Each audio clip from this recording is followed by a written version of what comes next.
We source all of our pigeons from gamekeepers and farmers, all within a few miles radius of the butchers. The beauty of pigeon is that it's an abundant meat, as farmers need to manage the population levels of their land. We'll now place the pigeon breasts in the pan, and all we're going to want to do is just cook them for around 30 to 45 seconds each side. Our pigeon breasts are packed full of flavour, and that's from their wild diet of acorns and any other crops they can find.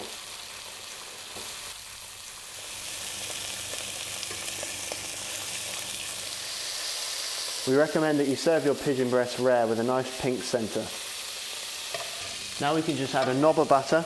By basting the pigeon breast, it gives the outside of the fillet a nice colour and also keeps it moist inside. Once each breast has had around 45 seconds per side, we can take the pan off the heat and now just put them over to one side to rest. So now we've let the pigeon breast rest for a little while. They're ready to slice open. Perfect. That's the colour you want.